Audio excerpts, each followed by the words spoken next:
Okay guys, so back at it again. So this time I just had to do a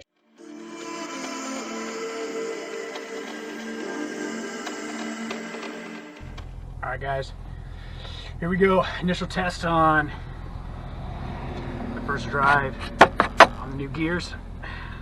Wish me luck.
So conclusion on the build, a lot more than I thought, but I don't know, maybe not. I did feel like it was a lot of work, and I knew it was gonna be a lot of work. But I'll tell you what, the next go around, I still gotta do the front. I haven't done the front yet, but I feel a lot more confident doing it now. I wish I didn't hesitate for that long to have done it, but I'll tell you what, if I ever got to do it again, I'm pretty confident I could do it a lot faster.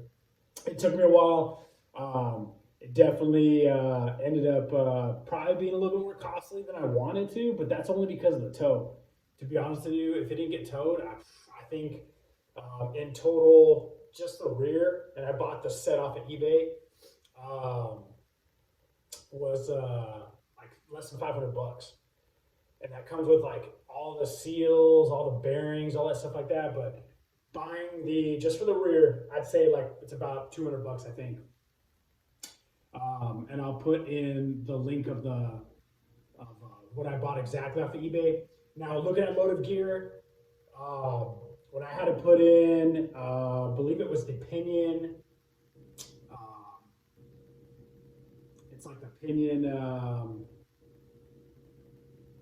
Let me see what it is. It's the pinion. Oh, I don't have the Chilton man right here. It's the. I'll put it. You guys probably saw it in the video. Then I'll make sure I mark it. But I believe it's like where basically where the axles go into the carrier. There's like a bolt, like a solid piece of metal that has a bolt that goes in there. I think it's like the pinion locking bolt or the axle locking bolt. I know you got to put the axles in first before you put that in, because if you put that in first and then you put the axles in, you got to take it back out. But I had to check the motive on eBay. It told me the specific part number would fit my truck. Putting that bolt back in was tough. I don't know if it's just because it's got bigger teeth. It's 488. It's not a, what is it like? What's the next one up? 410 or something like that.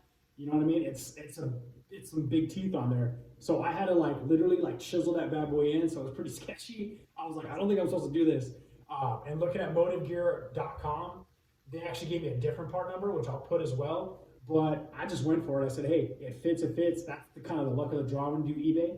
So I went for it and it worked. I don't know. But anyways, as easy as I feel it will be next time, it took a lot of like stress to kind of like make sure I was doing it right. The hardest part was the shims. I was putting like grease on them to hold them together. Then I took all that crap off because I'm just getting like dirt in there. And it's like, you gotta try to keep that housing in there clean. And then I try to reuse the bearings because I kind of got that from some of the tips and the videos I put below. And I just busted those. Definitely when I took it off from the original factory, it wasn't even the factory one, it was a rebuilt rear end with the 377. 377, I believe it is. I had to yank that damn thing out. So putting the new ones in, I try to get it like super snug. And you know what? I mean, once I got it like super snug and chiseled it in and bending up the little shims, once I got it touching the pinion, the actual carrier itself, the actual gear, it wouldn't even turn. So I was like, okay, never mind. So I overthought it, which is okay. I think it's good to overthink things. And then once you really like step back for a minute, it like came all together. I was like, oh yeah, the shims are sliding in.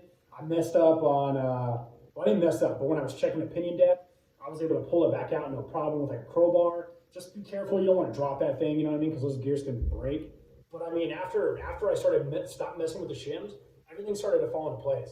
The pinion gear, I went from 40 thousandths thickness, and it was too shallow. So I had a 6, and it came with an 8.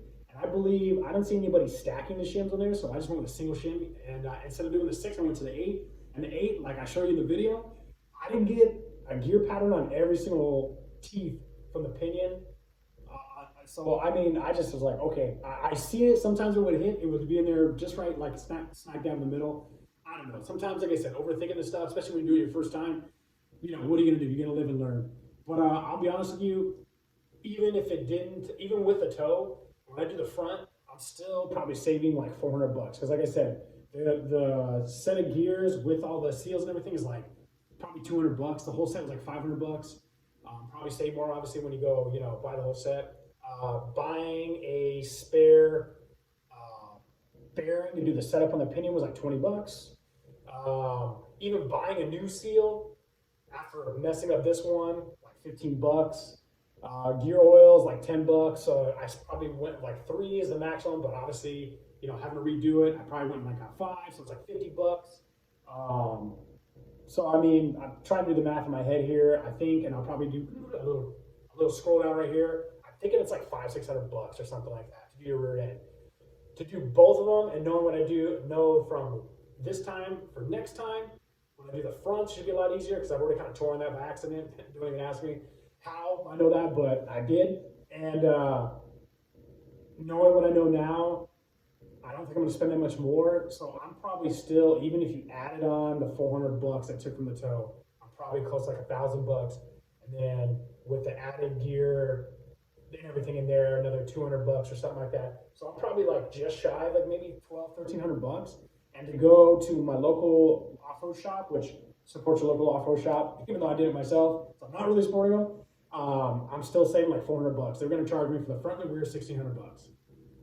So if you take the $400 out, you're probably maybe looking like $500-600, and I'm probably doing the math wrong, but I'm just kind of shooting some numbers out there. It's probably I'm probably way over that. So let's say $400 or $500 to do the rear, $400 or $500 to do the fronts. Let's say hopefully guesstimate, and I probably less than that because I know what I learned from this time. So yeah, you're probably like saving like $600-700. Totally worth it, and it's really not that bad. You just got to take your time and not overthink the stuff. I mean, some of the stuff is like super tough. I mean, you're gonna be beating the hell out of these things. So to sit there and be all gingerly with it and stuff, that's just how it works sometimes. Because I have been known to like use brute force on things and jack things up. As you can tell in the video, don't forget on the conclusion part. Don't forget it's left-hand threads on the gears on the carrier. I messed that up. As many times as I watched the video, I still did it. Like, what a dummy. But, you know, like I said, live and learn. The only thing that sucks about that is those are like probably only a year old when I got them installed, maybe 2. So they look good. They're brand new. I mean, the other one was that came out of originally was probably 20 years old or maybe 17 years old. So it lasted that long. It just sucks that I busted the bolts on there. So I'm gonna try to weld it. That'll be another video later on. I'm just trying to weld those bolts back on, try to twist them off so that way I can use it as a spare or give it to somebody that just wants to replace their rear end stock. Because they're good gears, and it'd be a good deal if somebody had something like that. I mean, I'd probably charge them 100, 150 bucks, you know what I mean, for the set. So if you're interested in that kind of stuff, let me know. If you're not interested until after I pull those bolts out, let me know. Because I don't really need it. I don't like stock. It drives me nuts. It just makes me feel like I'm not separating myself from the crowd. I like to do something different. Will it last long? Probably not. But then am I going to use it as a daily? Yeah, I guess. But I'm probably going to go start taking it off-road more now because it's got some beefy tires and it's got a beefy rear end. I just need to do the front. I just got to remember to do that. Because if I go and put four-wheel drive with 377s in the front and 488s in the rear, I'm going to be a whole nother disaster. So anyways, conclusion, definitely worth it. Definitely took some time. I love a challenge. I think you guys should do the same thing. If you guys are interested in doing a rear end, I'm not saying my video is a good tutorial. It's just to show you that like someone like me who's never done it, this is the first time doing a rear end, and I'm going extreme. I didn't go stock. I went way up from a 377 to a 488 with 37-inch tires. And that thing drives like night and day. It feels like a stock vehicle with some power. And so just imagine if I upgrade the engine, that transmission blows, maybe put a 4L80 in there. I don't know. I'm not though. I got a stock one right here, as you guys seen in my project video. I'm just gonna slap it back in, see how long that lasts, and then I'll probably live and learn, do a 4L80, who knows? So definitely worth it, guys. Make sure you guys make the attempt. Hopefully this kind of encourages you guys to do a little bit. I felt like it was successful. Definitely one of the bigger undertakings, besides maybe, possibly jumping into rebuilding an engine, which by the time this video comes out, this will be gone, unfortunately, but you guys will see a whole new garage in the next coming weeks because I'm gonna be moving. HOA is not my style. I like to work on my cars, not be told to not work on your cars. So yeah, don't tell me I can't because I'm gonna do it because it's one way to save money and it's two, I like it. I think it's fun for me. I like the challenge and stuff like that. Not everybody does it, and the guys that do, I'm probably mediocre level, brand new to a lot of this stuff. To just seeing the guys that go next level, it's just makes me want to keep going the next level up. I want to see if I can get to a level where I can take something like this and do it justice and not let it sit here for 30 years. So anyways, guys, hope you enjoyed the video. Make sure you like and subscribe, and then leave any comments, and we'll see you in the next episode.